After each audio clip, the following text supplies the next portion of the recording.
7월 13일 7월 둘째 주일입니다. 특별히 오늘 산성교회 이주열 목사 새로 취임하는 예배도 있고, 또 오늘이 아마 초복일 거예요. 초복. 내일 모레가 대서 큰 더위인 날. 그래서 이번 주가 굉장히 더울 것 같은데, 오늘 10시부터 비가 내릴 것으로 예고되어서 그 더위는 한푼 가지 않을까 이렇게 생각합니다. 찬송은 439장 십자가로 가까이. 십자가로 가까이 나를 이끄시고 거기 흘린 보혈로 정케 하옵소서. 십자가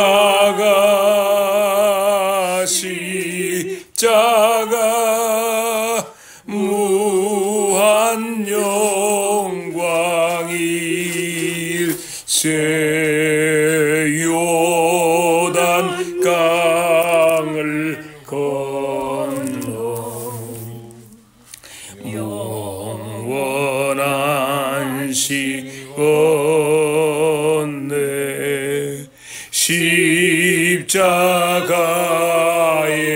가까이 내가 떨고선 내 거기 있는 새벽별 내게 비추시네. 십자가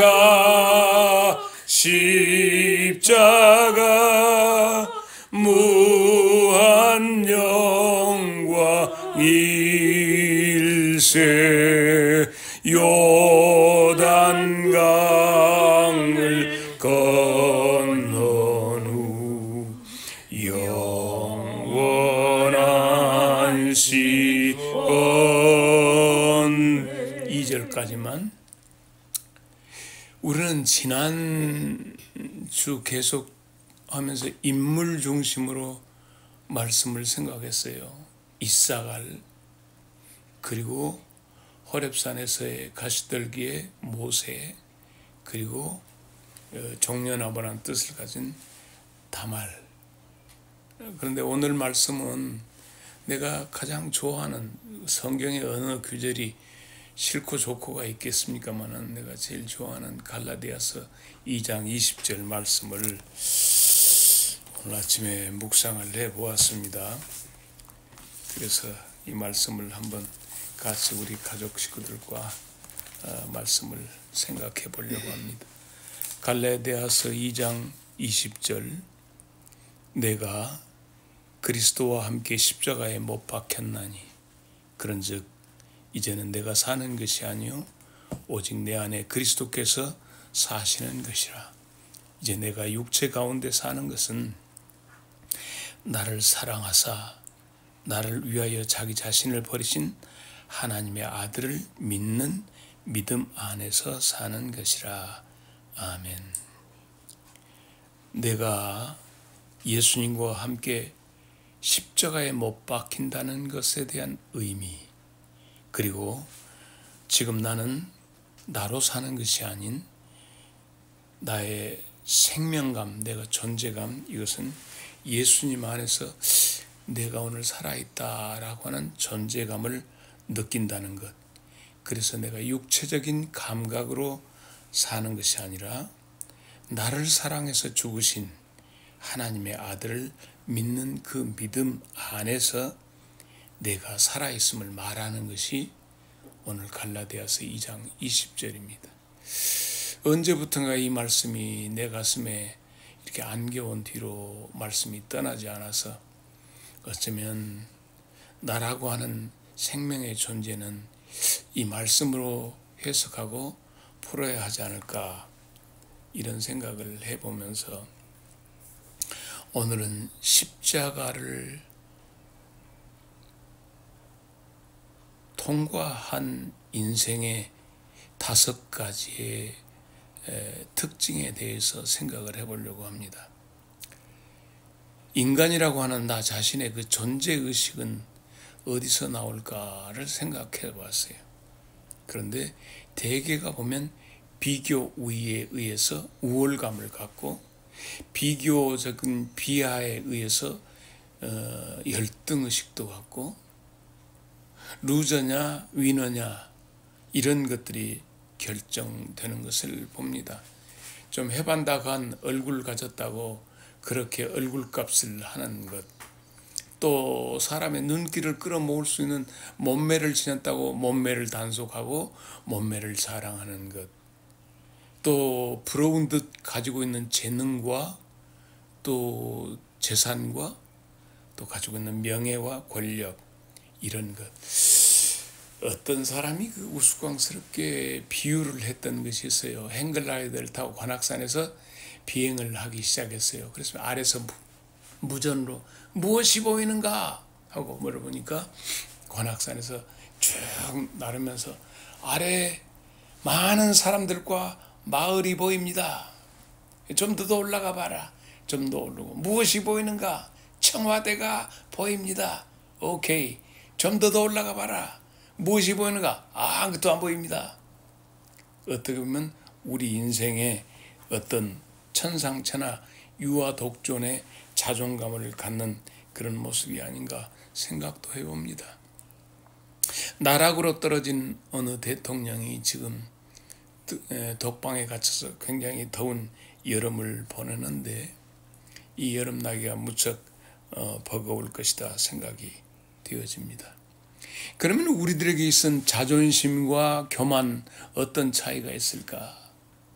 자존심, 자존감 혹은 자존심, 그리고 교만. 교만은 어디서부터 오며 나의 자존감은 어디서부터 오는가? 성경에 계명성이 나와요. 계명성. 다 알죠? 이사야서에 나오는 계명성. 계명성이라고 하는 건 보통 그 언젠가 우리 가족 가면서 저쪽에 저게 헬리콥터다 했던 그 금성을 해서 밤이 되어서 굉장히 유난히 밝은 그것 계명성. 그래서 계명성은 반짝인다, 빛난다. 영어로 얘기하면 데이스타라고도 하죠. 유난히 빛나는 별인데, 이사야 14장 12절에 너 아침의 아들 계명성이여 어찌 그리 하늘에서 떨어졌으며 너 열국을 엎은 자여 어찌 그리 땅에 찍혔는고. 오늘따라서 특별히 더 깊이 이 말씀이 생각되어지면서 교만한 자의 루시퍼의 그 퇴락을 성경은 이렇게 얘기한다, 그렇게 얘기하고 있어요. 교만이라고 하는 것은 아주 하나님이 그렇게 하는 것이 아닌데, 우리 속에 생긴 교만이라고 하는 것이 하나님으로부터 점점 멀어지게 하는 그것이 이 독소가 교만이라고 하는 것이다. 혹자는 이것이 나로 세상을 사는 힘이다, 이렇게까지도 얘기한다. 자, 그러면 십자가를 통과한 사람의 특징 첫째는 어떤 것일까? 십자가를 경험한다는 것이 우리 기독자들에게 나타나는 것이 뭐냐? 자연인이 십자가를 통과하면 생겨나는 것, 나보다는 예수님을 나타내고자 하는 현상이 나타난다.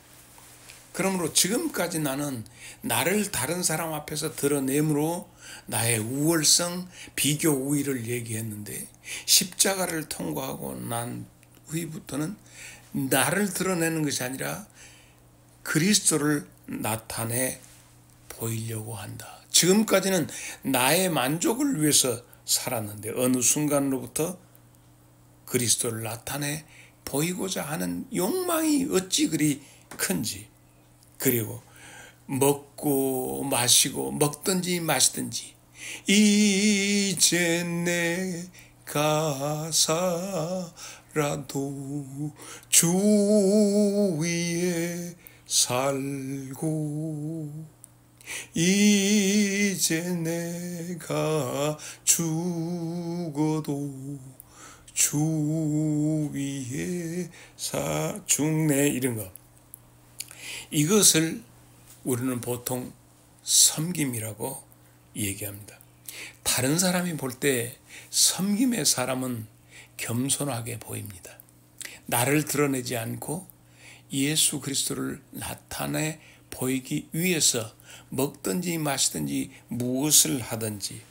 그래서 내가 산성교회에 가서도 우리 장성제일교회 식구들에게도 섬겨서 살려서 하나 되자라고 하는 말씀을 했는데, 십자가를 경험한 사람들은 많은 사람, 그를 만난 사람, 소위 말해서 그리스도인, 참 그리스도인을 만난 사람들은 나는 저 사람을 통해서 내가 존중받는다. 친구들도 나를 통해서 나는 저기 아무개를 만나면 내가 존중받는 느낌이 된다. 이런 느낌을 갖게 됩니다. 나는 작아지고 예수님은 커지고. 그래서 우리 유명한 세례 요한의 말이 생각이 나죠. 나는 쇠하여야 하겠고 그는 흥하여야 하리라 라고 하는 그 말씀이 생각이 납니다. 예수님께서도 마태복음 20장 28절에 인자가 온 것은 섬김을 받으려 한 것이 아니요 도리어 섬기려 하고 내 목숨을 대속물로 주기까지 그를 섬겨서 살리려고 한다 하는 말씀. 그러므로 십자가를 경험한 사람은 어떻게 한다? 겸손해져서 섬기려고 한다. 그런 사람을 만난 사람들은 전부 다 같이 이구동성으로 저 사람은 겸손한 사람이다 하는 평가를 받습니다. 그것이 종점이 아니라 나의 겸손을 통해서 예수님이 두드러지게 하는 것이 십자가를 경험한 사람들의 첫째 특징이요. 둘째, 십자가를 통해서 경험한 사람은 끊임없이 위를 바라보게 됩니다. 나에게 일어나는 내적 갈등, 어느 순간에 나는 사람들이 참 이렇게 매력이 없을까? 또 사람들이 참 만나기 싫다 하는 대인 기피증도 생겨난 적이 있었어요. 내 속에 내적 갈등이라는 도대체 내가 뭔가라고 하는 내 자신에 대한 자학이 일어날 때도 십자가를 경험한 사람들은 위를 보더라고 하는 거예요. 내적 갈등이 일어나서 갑갑하고 견딜 수 없을 때 그래 가끔은 하늘을 보자 한 것처럼 본다는 거예요. 나를 부인하고 주님을 긍정하면서 주여 그렇습니다 라고 할 때 나의 갈등이 녹아지는데, 주님 그렇습니다 라고 하는 말은 아멘이에요. 아멘. 내 내적 갈등이 일어나서 그것 할 때 내가 위를 바라볼 때 주여 아멘입니다. 내 주위에 까칠하고 자존심 상하게 하고 나의 삶의 에너지를 방전시키는 사람들이 들어있어요. 같은 말을 해도 기분 나쁘게 하고 같은 말을 해도 사람 피곤하게 하는 사람들이 있어요. 어떻게 해야 할까? 십자가를 경험한 사람들은 어떻게 해야 할까? 피상적으로 그를 사랑해야 합니다. 말은 그렇지만 실제적인 사랑, 그것은 행동으로 나타나야 합니다.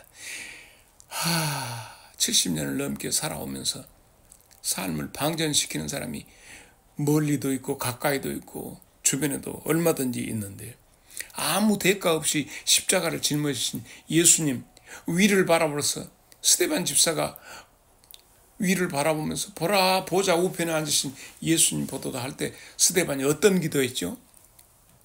저들의 죄를 용서해 주세요 라고 했던 스데반의 기도가 나올 수 있다는 거예요.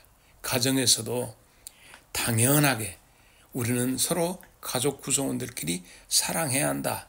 하지만 말로 I love you 하기 전에 행동으로 어느 때 그 사람이 아무런 관심을 갖지 않지만은 그에게 그가 좋아하는 말없이 식탁에다가 따뜻한 차 한 잔을 갖다 올려놓는 것. 밖에 나가서 막 익기 시작하는 오이를 따다가 식탁 위에 올려다 놓는 것. 이런 작은 어떤 것 하나가 I love you 고백하지 않더라도 행동으로 조용하게 반응을 기대하지 말고 내가 삶으로 하는 것. 위를 바라보는 자의 모습이다. 내 안에서 예수의 향기가 스멀스멀하게 올라올 수 있어야 하는 것이 십자가를 경험한 사람의 두 번째 형태입니다. 세 번째는 십자가를 통과한 사람은 사랑을 선택한다. 미움과 사랑. 오늘 또 나가서 힘들게 하고 할 때 울컥 속에서 일어나는 미움의 감정, 그럴 때 사랑의 감정 할 때 무엇을 선택할 것인가? 모든 사람을 소중하게 생각하는 것. 이 아버지의 느낌으로 과거에 아버지를 무척 힘들게 한 어떤 장로님이 계셨고 아버지를 법정까지 내세웠던 어떤 장로님이 있었어요. 어떤 노회원은 끝나고 나서 그를 무고로 집어넣으라 하는 얘기도 있었지만 내가 견딜 수 있었던 것은 그 사람의 소년 시절에 얼마나 힘들게 아버지에게 배척받았던가를 생각해 보면 그 사람이 이해되기 시작을 했어요. 그래서 성장기에 그토록 해가지고 아버지라고 하는 교회 목사님 혹은 권위자 여기에 대해서 한없이 공격적인 사람이 되어버렸어요. 그래서 그 사람에 대한 거 어느 순간 이해하게 되니까 불쌍해지고 그에게 대해서 가련한 생각도 들어지는 것을 봤어요. 그래서 그래, 미움과 사랑 가운데 사랑을 선택하는 것, 십자가를 경험한 사람의 셋째 형태고, 네 번째는 십자가를 통과한 사람은 내 속에 있는 깊은 곳을 발견하게 된다는 거예요.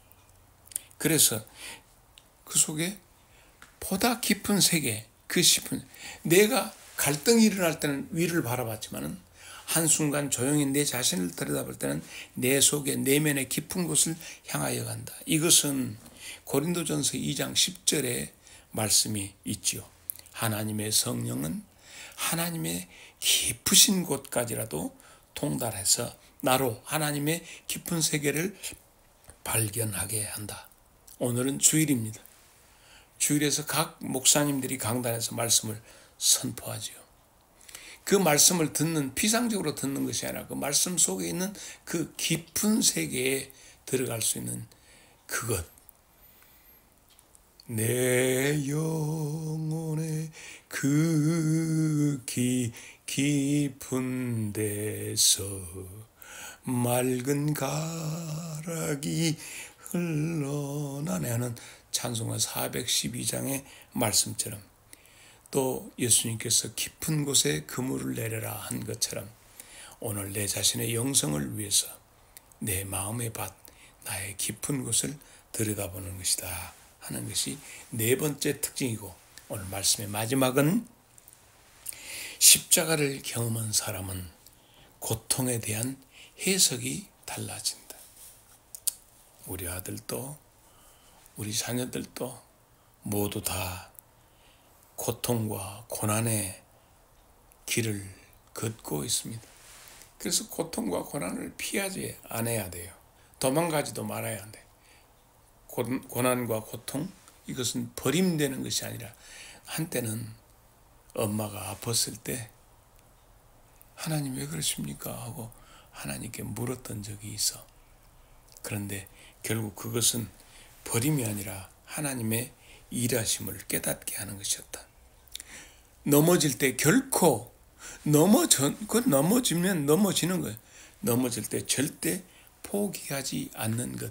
잠언 24장 16절 7번 넘어질지라도 다시 일어나는 것이 십자가를 경험한 사람의 모습이에요. 그래서 고통과 고난 그것이 그 현장이 바로 예배의 장소가 되는 것이라는 거예요. 그래서 왜 초대 기독교인들이 무덤 속에 들어갔던가 카타콤베에 들어갔던 그들은 그 속에서 영적 농사를 지었다라고 하는 것을 오늘 아침 잊지 말고 우리 다 같이 십자가를 경험한 사람의 5가지 형태가 잘 나타날 수 있기를 바랍니다. 기도하겠습니다. 주님, 어떤 특정한 공간이 우리의 예배 장소가 아니라 우리의 숨쉬며 존재하고 있는 이 순간 이 자리가 하나님을 발견하고 하나님과 대화하며 하나님을 예배하는 장소인 것을 알게 하였사오니 감사합니다. 내가 이제 사는 것은 내 감각으로 사는 것이 아니라 주님이 주신 그 생명력으로 산다고 하는 고백이 우리 모든 가족 구성원들에게 있게 하옵소서. 예수님 이름으로 기도하옵나이다. 아멘.